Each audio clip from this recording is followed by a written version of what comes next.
What things do you think are being hidden from the general population? Story 1. How much recycling is actually just thrown away? Yeah, it surprises me how many people don't know that plastic can only be recycled a handful of times. As each time it's recycled, the quality degrades, and that can only be done so many times before it's not possible to do it again. Once that happens, it ends up in landfill. For that reason, recycling plastic is only viable for using up the plastic already in circulation. We shouldn't be creating more of it. Recycling is one of the biggest scams in regards to the fact that it's largely those at the top using it to look like they're being eco conscious when they're really not doing much at all. We need to move away from recycling and move to reusing and finding alternatives that are legitimately biodegradable in standard conditions. Story 2. The state of our aquifers, specifically how polluted they are. Some places have water that's terribly polluted. The water is tested, and the results are supposed to be submitted to the state every so often, quarterly, yearly. But if they did that, it would expose the problem. Then they would have to build water treatment plants and implement measures to prevent the pollution from getting into the water, both of which would be wildly expensive. So instead of doing the right thing, they just pay a fine for not submitting the results to the state. They are keeping people in the dark about the pollution problem. Sources of pollution vary. Everything from illegal trash dumps, agriculture runoff, industrial waste. Sometimes the contamination comes from abandoned pipelines, mines, and oil wells that may have been closed for decades. Water can be fouled by naturally occurring sources such as unmined coal and metal ore deposits, brine fields, oil, and natural gas deposits. It can be difficult to pinpoint the sources of pollution too. Oftentimes, water gets polluted from an upstream source in a neighboring state or country, which can complicate pollution remediation efforts. Story 3. The unfathomable amount of wealth that is off the books and hidden by the wealthy and/or dictators. If I had the power, I would put a hard limit to how wealthy individuals and corporations can get. At some point, they are prevented from making more money, their assets are liquidated, and they have to live only on their wealth until it drops to an average household amount before they can start again. I look at something like BlackRock, who has trillions of dollars that are used to buy everything up and make more money by leeching off of us, to remind myself how depressing it all is if you think about it. Story 4. The history hidden away in the Vatican archive. St. Peter's goes back to when the Romans had control of the city. I'd be most interested to see what information survived from Rome and Old St. Peter's before the current 1500s incarnation was built. There's a good deal digitized already. My hope is that one day someone finds original writings from heretical groups that were supposed to be destroyed. Think the Cathars and Waldensians. But some scholars argue that these movements were much smaller and less formalized than advertised. One, Rhode Island Moore, argues that Catharism in particular never existed. It's also possible they don't even know all of what they have. Medieval manuscripts can be difficult to catalog, especially if the work isn't known. Or if it's, say, Inquisition records, you have to go through line by line to know what's there. Source: I am a medievalist. Story 5. I wouldn't be surprised if giant corporations regularly have large amounts of money stolen by hackers, and that they would hide it in order not to have it affect their stock prices.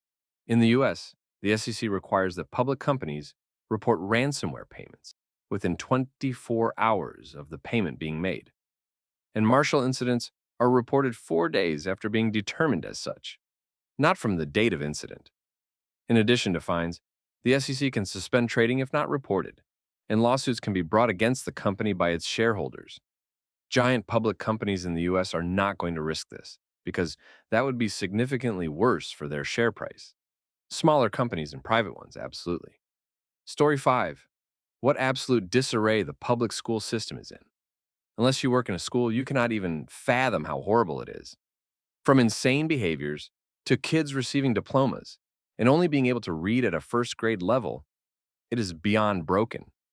High school teacher here, and I can back this one up. It's as if the minute our politicians got out of school, they completely forgot about it.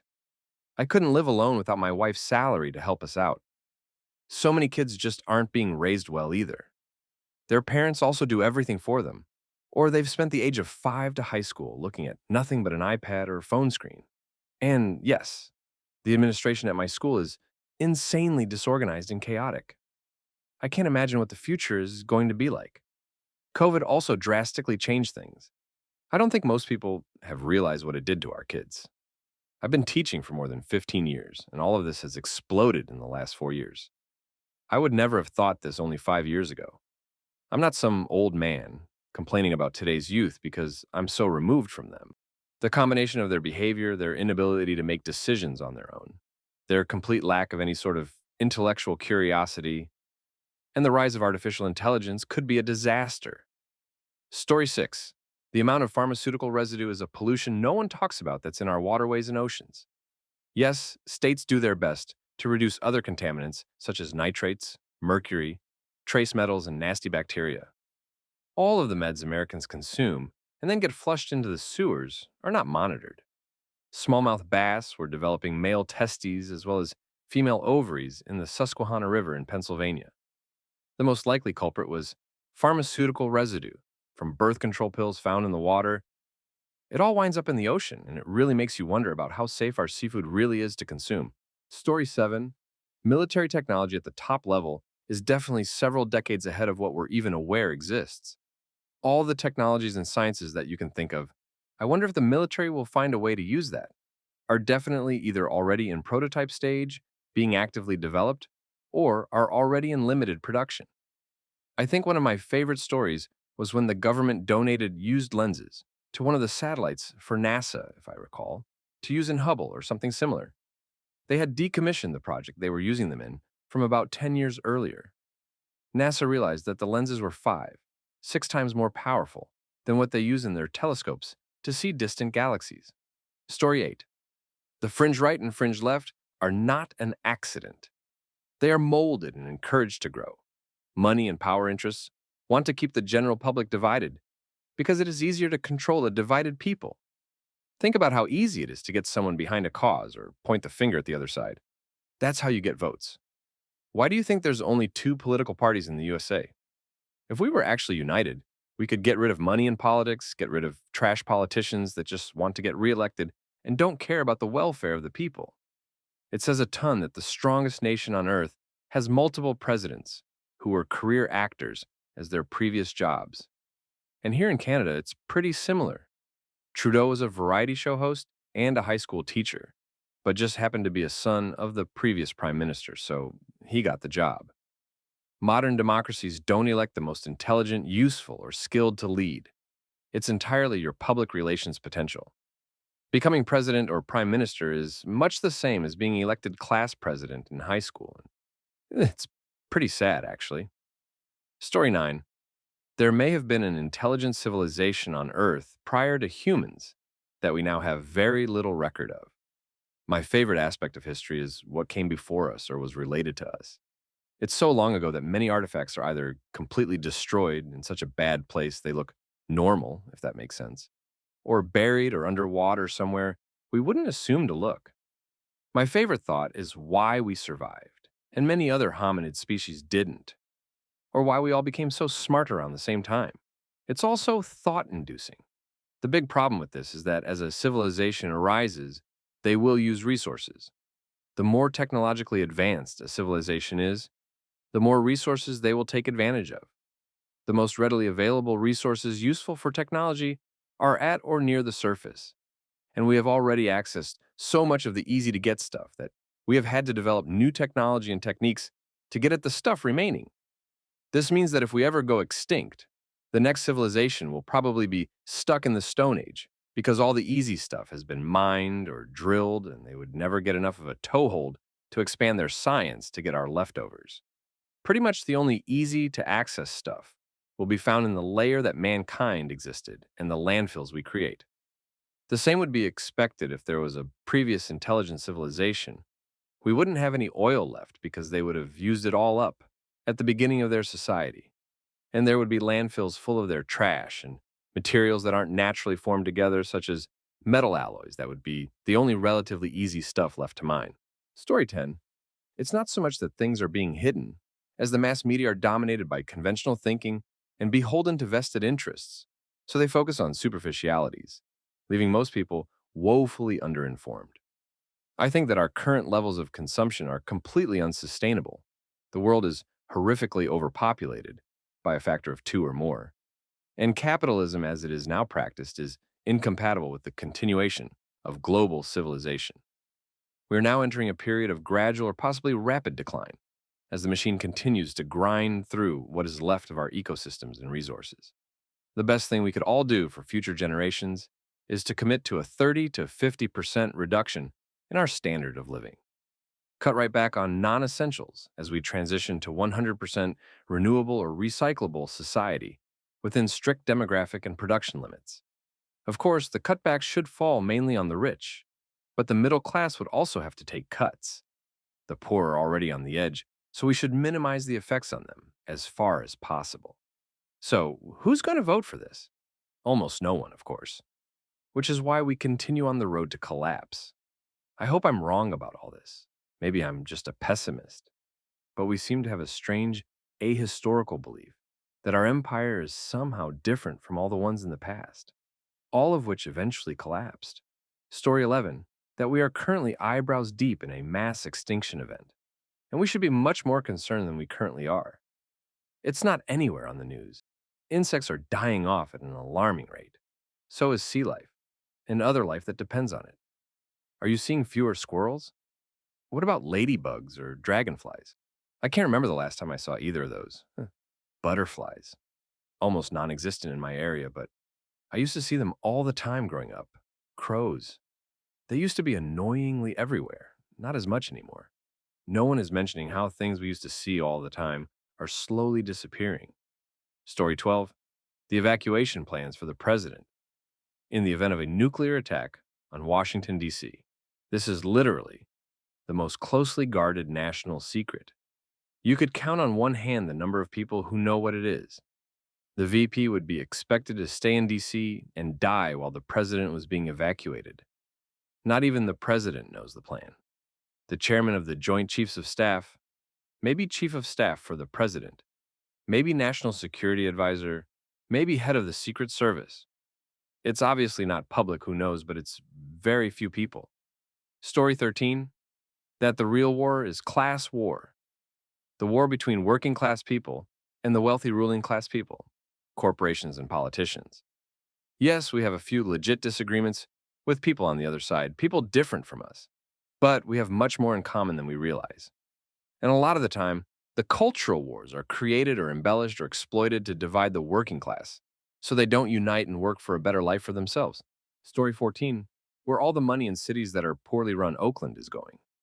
Obviously, the people in charge are pocketing the money, but they also say they've forgotten to apply for essential loans to basically help with the assistance of getting rid of the trash and fixing the homeless situation along with infrastructure and crime reduction.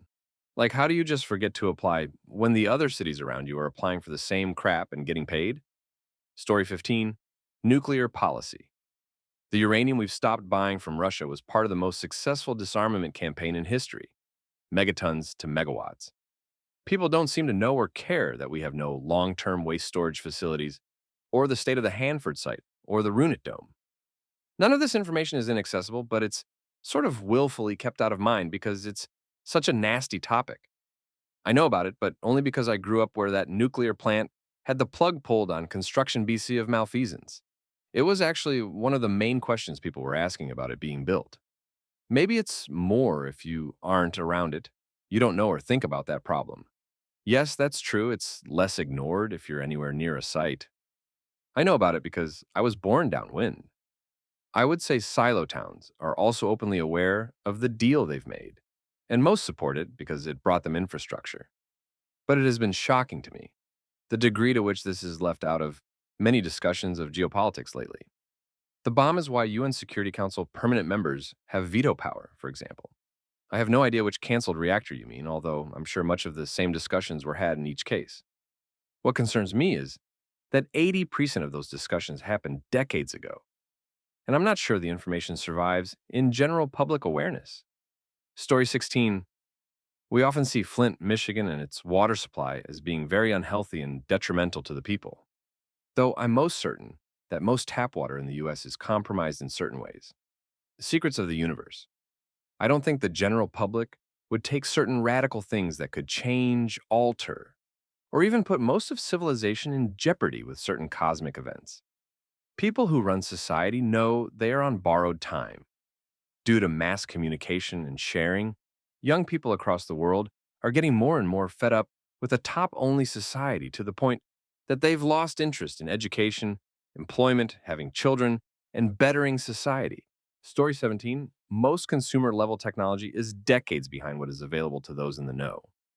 We carry around phones with over a $1,000 price tag that uses pretty much the same GPS technology that was on the $400 model a decade ago.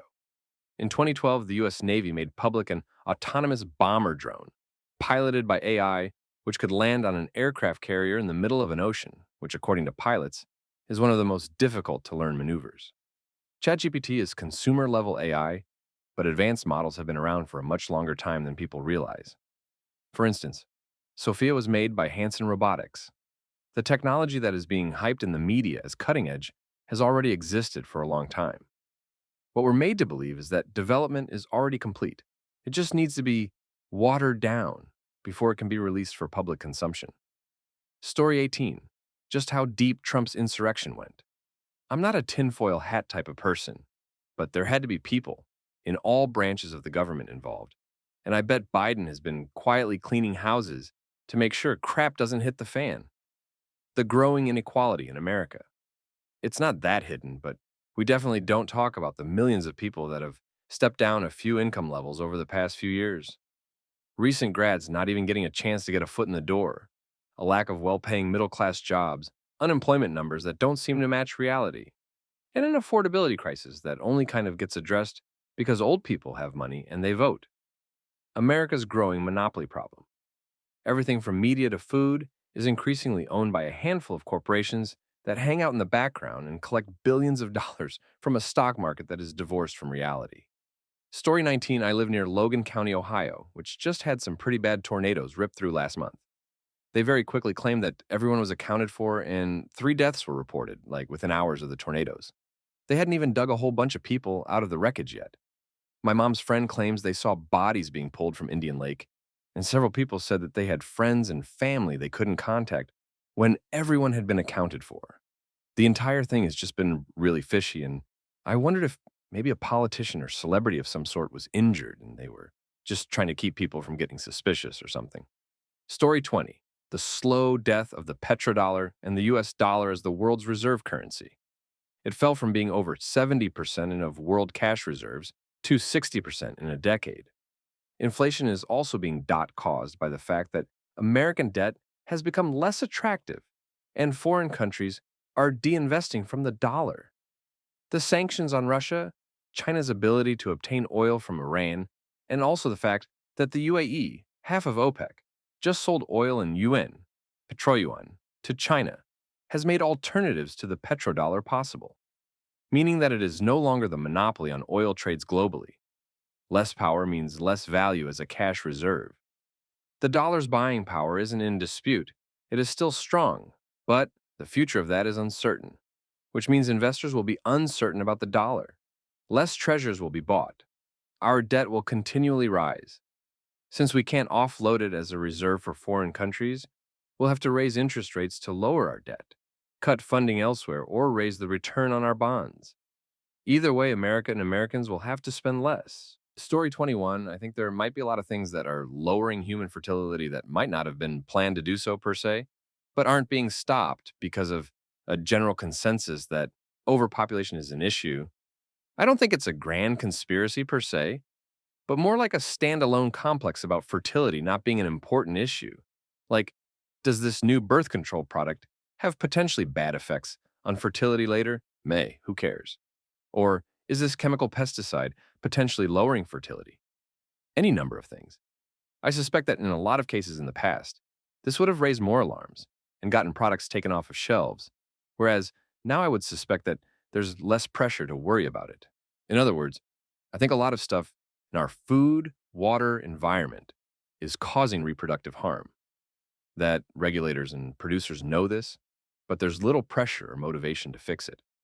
Story 22, I think that information is inherently free enough that if you think critically, nothing is truly hidden unless it's specifically a secret. in which case we won't really know until we know. There are indeed actual conspiracies. Anytime investigations uncover crimes or civil injuries that involve two or more people who planned it with each other, that's a conspiracy. I think too many people are inclined to invent evidence of outlandish plots, when by contrast, there is plenty of wrongdoing we hold accountable quite regularly with concrete evidence. Many of the problems in our world actually do result from the known bad things that underhanded actors have perpetrated, and we should do more to correct the injustices when we reckon with them. Story 23: How money actually works, and particularly how sovereign nations manage money. A lot of people have this weird idea that taxation pays for government expenditure. The link between the two is nebulous at best. Closely related, most people have no idea how banks create and destroy money all day, every day. This is normal and the whole system works terrifyingly well, but most people have no idea whatsoever how it works. Most people learn about money in the context of their own finances and assume that somehow scales up. A moment's thought reveals that money asterisk can sao t asterisk work the same way at large scales. As long as we don't all look too closely at the same time, everything is fine. Story 24: That we're all constantly manipulated by social media, mainstream media, television, etc., to believe what we're told rather than what we see. Don't believe what you see or experience, only believe the message. Constant gaslighting, fear mongering, and imposed guilt are the typical tools. Those who think outside the box or have a different conclusion are silenced via marginalization, personal attack, or censorship. Canceled. Open debate has been replaced with settled science. True science is never settled. It's a practice of constant questioning of the current narrative and observational research. Story 25: Carrying capacity is less than 3 billion humans. We are at 8.1 and adding over 70 million per year. We are in severe overshoot. Overshoot always, not sometimes, not usually, results in severe population collapse and a reduced carrying capacity. This collapse is inevitable and will be accompanied by horrific suffering and death, not only of humans, but of most other living things. Informing the general public of this and taking effective actions to reduce that suffering would negatively impact global economies and reduce the power and wealth of the rich and powerful and the stability of current institutions, including business, government, and religious.